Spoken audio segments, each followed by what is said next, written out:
Hello, this is Dr. Mark Davis, Chief Scientific Officer at Anthera VMT, and I'm here to talk about a kind of interesting topic that I've been digging into recently, and that is Mycoplasma and Ureaplasma in the vaginal microbiome, with a focus on Ureaplasma parvum serovars. And I'll let you know later in the presentation what inspired me to make such a talk. But so to start at the beginning with the 10,000 foot view, I want to talk about the class that they are in. This is Mollicuties. Some people might say Mollicuties, but I'm like, Mollicuties sounds pretty cute. So this is the smallest free-living class of bacteria ever discovered. They're tiny, and they're extremely slow-growing, takes months to culture. They're cell wall deficient, so they still have a phospholipid bilayer. They still have a cell membrane, but most bacteria have a peptidoglycan cell wall outside of the cell membrane, and they don't have this. Part of the reason they're so slow to culture, and part of the reason they, for example, can't be killed off with like beta-lactam antibiotics like penicillin. So if you remember the order of taxonomy: kingdom, phylum, class, order, family, genus, species. Go down into Mollicuties, you get the order Mycoplasmoidalis, the family Mycoplasmoidaceae, and then the genus Mycoplasmoides. Now, it's been Mycoplasmoides since 2018, but still everybody calls it Mycoplasma. So that's the genus we're going to talk about, commonly called Mycoplasma. That's what everybody refers to it as still. And there's definitely a handful of species to know about. So you may have heard of Mycoplasma pneumoniae. This gets in the lungs and, of course, can cause pneumonia, bad pneumonia sometimes. Can get in the blood and cause bacteremia or sepsis too. Definitely a bad guy. Fermentans, much, much, much less common, and we don't like it, but we do think it's definitely a pathogen. So both of these are bad guys. Mycoplasma pneumoniae, common, causes pneumonia. Fermentans, uncommon, seems to be associated though with Gulf War veterans syndrome, chronic fatigue syndrome, certain types of arthritis, and certain types of genitourinary disease. If you find it, we don't like it. Now, in addition to Mycoplasma, there's another genus in the Mycoplasmoidaceae family, and that's Ureaplasma, another one that we're talking about today. So both of these, Mycoplasma and Ureaplasma, when in the genitourinary system, are considered by conventional medicine and the majority of the scientific community to be opportunistic pathogens. So they're not, if they're there, they might be commensal. They might not be doing any harm, but they act pathogenic in the company of certain types of bacteria or in certain circumstances. And we'll talk a little bit about some of those.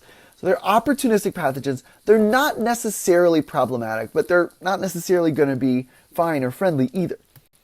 So I want to narrow down to a few different species of Mycoplasma, specifically in genitourinary health, in the vaginal microbiome. These do appear in the penile urethral microbiome too, but this isn't the focus of today's talk. So Mycoplasma genitalium. This is a bad guy. 1 to 4% of men have it. 1 to 8% of women have it. In men, it is associated with non-gonococcal urethritis and maybe with prostatitis. It was first discovered, I think, in 1981 in the urethras of two men who were partners with each other. I think they also had prostatitis, but they had non-gonococcal urethritis. And in women, it is associated with cervicitis and maybe also pelvic inflammatory disease. So we don't like this one. There are a couple of other species, one species of Mycoplasma hominis, and then a species of Ureaplasma called Ureaplasma urealyticum, that are really more in this opportunistic pathogen category. If you go to conventional urology and gynecology resources, it's like, are these problematic? Maybe not. Maybe they're just commensal. Maybe they are problematic sometimes. This appeared too early, but with Ureaplasma in general, some trials show an increased risk of preterm birth. Other trials don't, hence the whole opportunistic pathogen idea. So Mycoplasma hominis is present Different studies show different things, anywhere from 1 to 20% of people, and ureaplasma urealyticum, a little more common, anywhere from 7 to 20% of people have this in their genitourinary microbiomes. And when it is causing problems, it's a little hard to tell what's the chicken and what's the egg.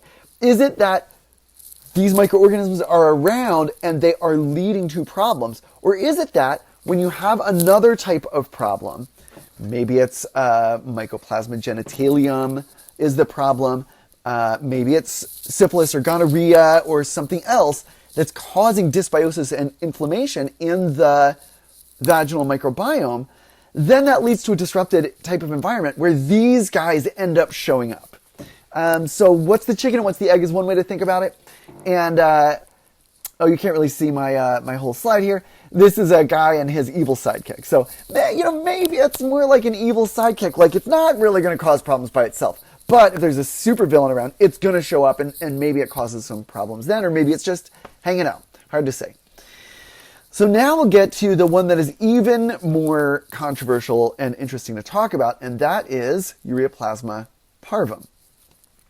So we talked about kingdom, phylum, class, order, family, genus, species, and I want to talk even more, another level of refinement here, and that is Serovar. Sometimes also called strain. You'll see both in the literature, Serovar or strain. So I think my video, unfortunately, I don't know how to move this, is covering this, but we've got several Serovars of Ureaplasma parvum. There's one, there's three, and that's like opportunistic pathogen. There's 3/14, same thing, opportunistic pathogen. And you can't see because it's behind my video, but you'll see on subsequent slides, is 6, which I have surrounded by a green circle, then I have a question mark after it in this presentation because it's like, is it okay? It's certainly the most okay of everything on this entire slide. But different people with different levels of conservativeness might think of this Serovar different ways. So, this is the big slide for this presentation.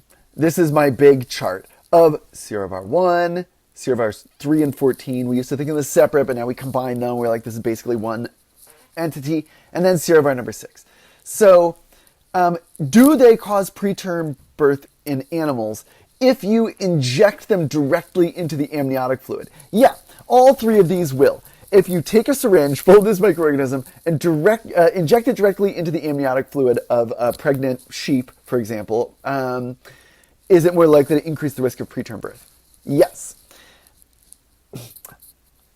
I don't think you can necessarily say something is a bad actor in the vaginal or even uterine microbiome if it's descending naturally, if because you inject it in the amniotic fluid, it causes problems. Like lots of things. If you took, I'm just vamping here, but if you took like a friendly organism like lactobacillus or bifidobacterium and injected it into the joint space or the amniotic fluid, would that cause problems? I don't actually know, but that's one thing. They all will increase risk of preterm birth if directed into the amniotic fluid. Do they cause preterm, or are they associated with preterm birth in humans? Well, when they look at the different Serovars and compare them, there is a higher risk of 3/14 being associated with preterm birth in humans. 1 looks like no, although there are very few studies looking at it. 6, my first version of this presentation was green light and said no, because I read every study in PubMed that had the phrases Ureaplasma parvum and Serovar, and they were all showing no association with preterm birth, comparing with this, okay, it's good. And then I found one where they used the term biovar instead of Serovar. So it wasn't in my original search, but there is one study showing an association with preterm birth. So controversial there. There we go, yeah. Are they associated with non-gonococcal urethritis? No, they are not. None of them are. Do they create biofilms? Well, 3 and 14 do. 3/14 do, and we don't have evidence that the other ones do. Do they decrease friendly vaginal microbiome lactobacillus when they're in the environment? Looks like 3 and 14 do, And in the same study, it looks like 6 does not. I'll talk about MBA and what that means, but basically fewer size variants means more inflammation. So 314 has fewer, 6 has more. And is it associated with cervical dysplasia, the pre-cancer, it's like pre-cervical cancer? 1, maybe. It has been detected occasionally. 314, it appears to be so. Again, all of this is in the context of these being opportunistic pathogens. But comparing these, this is the one that's most associated, and 6 hasn't been found. So overall, we definitely want to avoid 314. 1 probably. And 6, again, I originally had this green, but now I have to put it in yellow, or orange, or whatever that is, just to be conservative and say, well, there is one study indicating association with preterm birth. Not with miscarriage, not with cervical dysplasia, not with decreasing lactobacillus, not with biofilms. We don't have any evidence of that. And in fact, we do have some trials showing no increased risk of preterm birth. There was one trial showing it did. So I've got to put it on, it should be like yellow/green.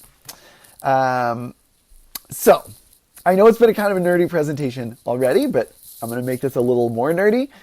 MBA stands for multiple banded antigens, and MBAs allow the ureaplasma, any of the serovirus, to adhere to the vaginal epithelial cells. And if you've got fewer sizes, then the immune system is able to latch onto those and be like, I think this is a problem, and it's more antigenic and leads to more inflammation. Oh, again, my video, I don't know how to change this, but the maternal immune system, depending on how aggressive an immune system it is, can actually cause the number of MBAs to change a little bit. So that's one of these instances where maybe a really aggressive immune system is more likely to make 3/14 an opportunistic pathogen, and maybe even some maternal immune systems could influence CRR6 to be that way. I wish you could see this little bit, Ureaplasma parvum, when it's in amniotic fluid for 7 days, we do find, and this is all the Ureaplasma serovirus, we tend to find an inflammatory response when it's just in amniotic fluid for 7 days. But after 70 days, again, all the serovirus, even 314, typically not inflammatory. So it's something that maybe your body needs to adjust to a little bit. So, my conclusions. Mycoplasma and Ureaplasma species appear to be commensal in many cases, but Mycoplasma, some species we think are pathogenic, genitalium specifically. But some of these species appear to be commensal. In Europe, the official STI guidelines of the European Union recommend against routine testing and treating for ureaplasma, since benefit and harms of treating haven't been carefully studied yet. Can we use antibiotics to get rid of some of these ureaplasma species? In some cases, yes. Is that doing more harm than good? We don't really know yet. The science isn't out there because, of course, you use antibiotics. Maybe you're getting rid of something that's kind of commensal and actually causing more problems. Now, we got into this because Anthera does VMT, and our initial donor we were using was negative for everything, and then at one point tested positive for Ureaplasma parvum serovar 6 only. And so we immediately paused what we were doing and didn't use that donor with anybody, and then actually created a new consent form that made sure people were able to make their own informed consent, truly informed decision about if they wanted to use VMT, introduce it into their own vaginal microbiome with a donor who had Ureaplasma parvum serovar 6. So every other company doing VMT in the world, the huge one in Denmark and the smaller one in Israel, those are the other two besides us that we know about, none of them are screening for ureaplasma. They do screen for Mycoplasma species, but none of them are screened. They're not even looking for ureaplasma, so their donors may or may not have them. So that being said, at least some Ureaplasma serovars seem to be inflammatory in the vaginal microbiome in at least some circumstances. In particular, 314 and probably one of the highest risk, especially in the first weeks of exposure. Serovar 6 seems to be the lowest risk, especially once a couple of months have passed since initial exposure.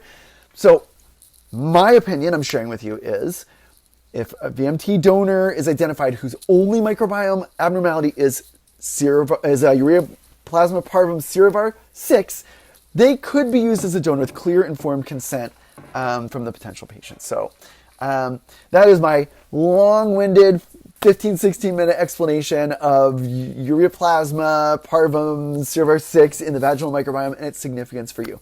So I have felt comfortable using it for some patients, and some patients have listened to my spiel about it and felt comfortable. Others might choose not to, up to each individual to choose. But I do feel happy and comfortable moving forward using it to correct people with what we call community state type 4 microbiomes that are very dysbiotic. I think it will cause a lot of good in that type of circumstance. Thank you very much. Send me an email if you have any questions.